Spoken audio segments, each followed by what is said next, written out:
For months, we've all been talking about red lines, about the risks of escalation. But what's happening right now, we are way beyond that. It feels like those lines haven't just been crossed, they've been completely erased. The world as we know it is standing right on the edge of a cliff. Right now, we are looking at a massive US military buildup pointed directly at the heart of Iran. And in response, well, Iran has already launched a stunning counterstrike on a critical American base. And in a move of pure economic warfare, it just effectively closed the world's most important oil choke point to the US dollar. The pieces are moving fast on a global chessboard. Stay till the end because some shocking things I am going to reveal in this explainer. Let's get back to the analysis. Okay, let's dive right into this, because this is the military flashpoint that could set the entire globe on fire. We are way past talking about limited airstrikes or proxy battles here. No, we're talking about a full-scale ground invasion of Iran, a plan that some of the most seasoned analysts are calling a flat-out suicide mission. So why this one spot? What's so important about Kark Island? Well, to put it simply, it is the jugular vein of the Iranian economy. This one single island, with its massive deepwater terminal, handles nearly 90% of all of Iran's oil exports. The thinking in Washington seems to be, if we can seize it, we cut off Iran's money and force them to the table. But the risks of a direct assault like this, they are absolutely astronomical. And just look at the sheer scale of what's being planned. The U.S. is moving in the 82nd Airborne Division 3 major warships, including the amphibious assault ship, the USS Boxer, and the 11th Marine Expeditionary Unit with 2,200 Marines. But on the other side of that equation, Iran has turned Kark Island into a fortress. It's layered with coastal defenses, anti-ship missiles, and they've got a really sophisticated, battle-tested arsenal of precision drones just waiting to meet any invading force. And you have to listen to this quote from former CIA analyst Larry Johnson. It's chilling because of what it really means. He's comparing this to D-Day, a massive, bloody beach landing.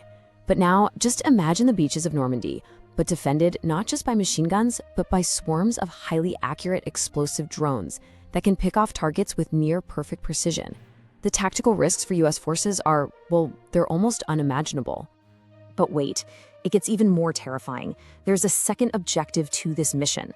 The plan isn't just to take the island, it's to find and physically steal Iran's highly enriched uranium, the exact material you need to build a nuclear weapon. The idea is to surgically remove Iran's nuclear potential, but these sites are buried deep inside mountains, under tons of reinforced concrete. Does the US even know where it all is? This part of the plan, it just reeks of pure desperation. And here's the thing. Iran isn't just sitting back and waiting for an invasion to happen.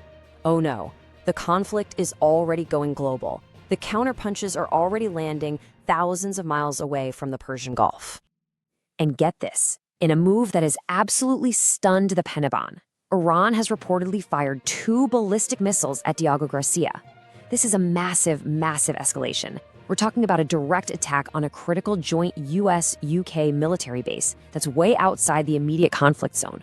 Now, for those of you who don't know, Diego Garcia is one of America's most important and secretive overseas bases.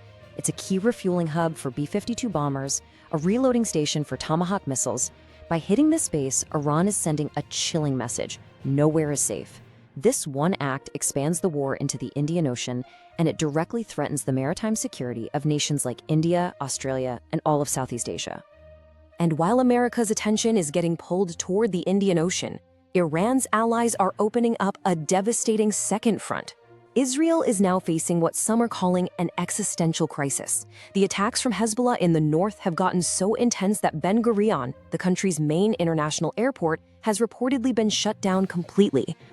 And the human cost of this small war is just staggering. While Israel prepares for a potential ground invasion and Hezbollah launches a record number of rockets, it's the civilians who are paying the ultimate price. As you can see from these numbers, an estimated 10 million people in Lebanon have been displaced, caught in the middle of some of the bloodiest fighting that region has seen in decades. Okay, now this is where the conflict stops being something you just watch on the news and starts hitting you directly in the wallet. These geopolitical chess moves are about to have a dramatic impact on your everyday life, triggering a shockwave through the global economy that's going to start with the cost of, well, everything. So why does this affect you so directly? Well, it all comes down to something called the petrodollar system. For decades, since an agreement back in the 70s, the global standard has been that oil is bought and sold almost exclusively in US dollars. This has given America immense economic power, and it's what keeps the dollar as the world's reserve currency. And right now, that system is under direct attack. So here's the killer move, what Iran is doing right now in the Strait of Hormuz. They've basically set up a new toll system. If a tanker wants to pass through this critical choke point, it can no longer pay that toll in US dollars. The dollar is flat out rejected. But if you pay your toll in Chinese yuan, you're free to pass. This is a direct, lethal blow aimed right at the heart of American economic dominance. And what does this all mean for the price you pay for gas? Well, market analysts are now putting out a chilling prediction. If the U.S. invasion of Karg Island goes ahead, they expect to see oil prices hit $250 a barrel. A price like that wouldn't just mean pain at the pump. It would mean a catastrophic rise in the costs of shipping, manufacturing, food, triggering runaway global inflation. And look, this isn't some far-off future problem.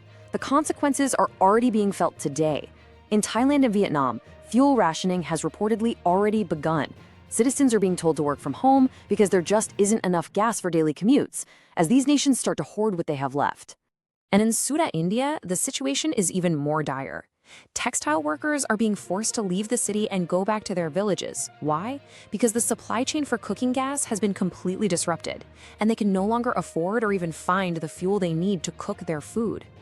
This is the human cost of this economic war, and it's really just the beginning. And right into the middle of all of this chaos, Vladimir Putin has stepped forward with a cold, calculated power play, a grand bargain that connects this crisis in the Middle East directly to the war in Ukraine.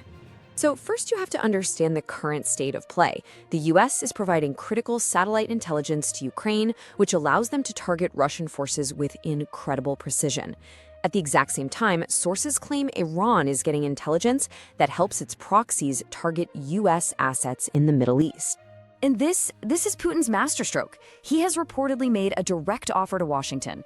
You cut off the intelligence pipeline to Ukraine, and I will make sure the intelligence pipeline to Iran and its allies is also shut down. He's offering a swap. Abandon Ukraine to save American lives in the Middle East. For a White House facing a potential catastrophe, this is an almost impossible choice with staggering implications. Accepting it might stop a war, but it would shatter NATO and hand Russia a decisive victory in Ukraine. When you put all of these pieces together, a military stretched to its breaking point, a direct economic assault on the US dollar, and a diplomatic checkmate from Moscow, it is really hard to avoid a single grave conclusion. We are witnessing the potential death of the old world order. Which brings us to this final, provocative question. Is there any way back from this brink? If the order is given and that invasion of Karg Island begins, the answer may very well be no.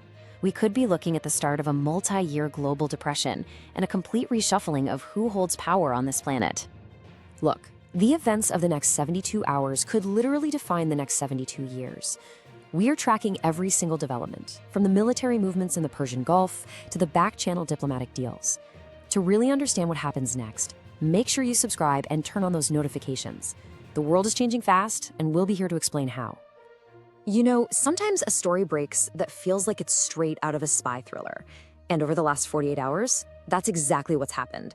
We're seeing a flood of reports that suggest a geopolitical swap of absolutely staggering proportions. We're talking about a deal that could tie the fate of Ukraine directly to the fate of Iran, with Russia and the United States pulling the strings. We need to break this down because if what we're hearing is true, it could literally reshape the entire global landscape. And that brings us to the one question that cuts through all the noise. Is the future of Ukraine really being decided not on the battlefields of the Donbass, but in some quiet meeting room in Miami? Is Iran the bargaining chip that Vladimir Putin is putting on the table to finally get what he wants in Europe? Now, the proposal being reported is as simple as it is absolutely terrifying. And you need to stay till the end because some shocking things I'm going to reveal in this explainer. Let's get back to it. All right, so here's how we're going to unpack this whole thing. First, we'll get into the Miami bombshell itself. Then we're going to go inside that secret meeting, we'll figure out the incredible price of the intelligence being offered, and then look at the massive dilemma this creates for the White House. We'll see how the world is reacting, with panic, frankly. And finally, we have to ask the big one. Are we watching the first draft of a new global map being written? So, from what we're told, this all kicked off last week, and not in some war room or gilded palace, but far, far away from any front line. While everyone's attention was glued to the brutal war in Ukraine and the escalating strikes in the Persian Gulf, a secret back channel was supposedly opened, and 3 men met behind closed doors in Miami. The first person at that table was reportedly this man, Kirill Dmitriev. Now, on paper, his job is to run Russia's giant sovereign wealth fund. But in reality, he's considered one of Vladimir Putin's most trusted back-channel envoys. Think of him as Moscow's unofficial backdoor to the Trump administration. When the Kremlin has a sensitive message to deliver and they want to bypass all the usual diplomatic red tape, Dmitriev is often the guy who carries it. This second man in the room? Steve Witkoff. His official title is President Trump's Special Envoy for the Middle East. His job is to manage the incredibly volatile situation in the Persian Gulf. Now, his being there tells you something really important. This conversation wasn't just about Europe. No, this was about connecting 2 of the world's most dangerous conflicts. And finally, the third man at the table, Jared Kushner. You know him, senior advisor, the president's son-in-law, and a key architect of this entire foreign policy. His alleged involvement means this wasn't just some casual, exploratory chat over coffee. No way. This was a conversation happening at the absolute highest level of the US government. Okay, so what was actually on the table? What was this meeting all about? Well, sources are claiming that Dmitriev didn't come empty-handed.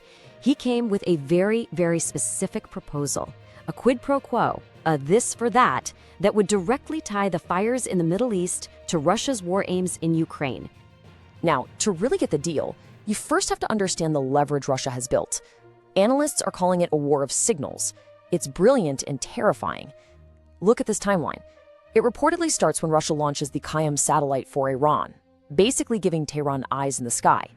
Then, it's alleged a real-time tactical data feed was switched on. And what happens next? A US base in Kuwait is hit with shocking precision. And then, unconfirmed reports say the location of an American aircraft carrier, the USS Gerald R. Ford, was handed over to Iran. The message here is crystal clear. This isn't just sharing info. This is loading the gun for someone else.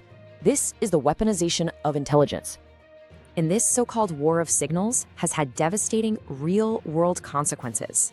When an Iranian drone hit that US facility in Kuwait, 6 American service members were killed. Now, intelligence sources are saying that the precision of that attack, it suggests the coordinates had to have come from a major space power, someone like Russia. So the message being sent to the White House, whether they say it out loud or not, is this: we have the power to hurt you, and we have the power to make it stop. And that brings us right to the heart of this alleged quid pro quo. Some are calling it the grand bargain, and it is brutally simple. Russia's offer, as you can see, is this: we will immediately stop all intelligence support for Iran's attacks on US forces. We'll turn off the tap. In exchange, the US makes one concession: cut off all intelligence support for Ukraine's defense. It is a direct trade, American lives in the Middle East for Ukraine's survival in Europe. So you have to ask, what would Ukraine actually lose? I mean, how bad could it be? Well, since day one of this war, US intelligence has been called Ukraine's oxygen. It's everything. It's not just about getting weapons, it's about knowing exactly where to point them. They would lose real-time data on where Russian command centers are. They'd lose targeting data for their advanced HIMARS rocket systems. They'd lose the locations of Russian ammo dumps. They'd lose the early warnings of missile strikes that have saved countless civilian lives. Almost every military analyst agrees. If the US were to just turn off the lights for Ukraine, it would be a catastrophic knockout blow. The war would likely end, and it would end on Russia's terms. You can just imagine the dilemma this proposal creates inside the White House. It's this massive internal battle, pitting President Trump's famous transactional, deal-making instincts against these incredibly stark warnings that are coming from his own intelligence community. I mean, on one side, you have a president who sees the world as a series of deals. He's promised to end the Ukraine war and end it fast. And you can see from this post, he's deeply frustrated with NATO allies, even calling them cowards for not helping the US secure the Strait of Hormuz from Iran. So from that point of view, you can almost see the logic. Sacrificing an ally that he feels isn't pulling its weight in order to save American lives, well, that could look like a pretty pragmatic deal. But then on the other side, you have the pros, the intelligence community. And this quote from CIA Director John Ratcliffe says it all. At a recent hearing, he was blunt. I don't take Vladimir Putin at his word. The CIA, the NSA, the entire intel world is reportedly screaming that any deal like this with Putin is a trap. It's completely unreliable. He could easily just take the prize, Ukraine, and then quietly turn the intel tap back on for Iran a few weeks later. It is a classic textbook intelligence trap. So while this debate is reportedly raging inside the White House, the rest of the world is not just sitting around waiting to see what happens. Just the reports of this meeting have sent absolute shockwaves through global alliances, especially in Europe. The word being used to describe the feeling in places like Berlin, Paris, and Warsaw is dread. Absolute dread. For America's allies in NATO, this is literally their worst-case scenario. The fear is that the United States will just go around the entire alliance structure, cut a private backroom deal with Moscow, and decide the fate of European security without a single European in the room. One senior EU official, who obviously didn't want to be named, called the reported Russian offer outrageous. And that single word just captures the gut reaction. This isn't just a strategic disagreement for them. It's a sense of genuine alarm that America's promise of collective security might actually be for sale. And Russia? What are they saying? Well, exactly what you'd expect. They're denying everything. Kirill Dmitriev himself said the reports are fake. The Kremlin put out statements talking about how it's a loyal friend to Iran. But this right here, this is the classic Kremlin playbook. Publicly, it's all about unbreakable friendship and loyalty. But privately, they are allegedly in a Miami hotel room offering to sell that exact same friend down the river to get their main prize, Ukraine. So where on earth does this leave us? Well, we are clearly at a potential turning point. The wall separating the war in Ukraine and the conflict in the Middle East has been smashed. The two are now explicitly linked. And if a deal like this goes through, the consequences will ripple far, far beyond either one of those regions. Look, if you were briefing a top policymaker on this right now, here are the 4 key risks you'd put on their desk. Number 1, intelligence becomes just another currency to be traded, and our alliances become purely transactional, not based on shared values. 2, it sets a terrifying precedent for betrayal. It signals to every single U.S. ally from Taiwan to Israel that American support can be negotiated away. 3, it creates massive global instability by linking conflicts that were once separate. And 4, it would shatter U.S. credibility. The full faith and credit of an American security guarantee would be broken, maybe for a generation. What this whole episode really exposes is a fundamental shift in how modern great power conflict works. We are literally watching the war of signals replace the war of tanks. The most powerful weapon today isn't just about firepower anymore. It's about leverage. It's about the ability to use a piece of tactical intelligence in one part of the world to win a massive strategic victory in another. And that leads us to the final and frankly most chilling question of all. Now, the US has reportedly rejected this specific offer, at least for now. But was the Miami meeting just the opening bid? Was it just the first draft, the first attempt to sketch out a new global map where spheres of influence are bought and sold and allies are treated as disposable assets? I guess the signal's coming from the Strait of Hormuz and the skies over Kyiv in the next few weeks. They're going to tell us everything we need to know. We are going to be tracking every signal coming out of Washington and Moscow on this story. Thanks for joining us for this explainer. For ongoing analysis of the critical stories that are shaping our world, make sure you subscribe to the channel.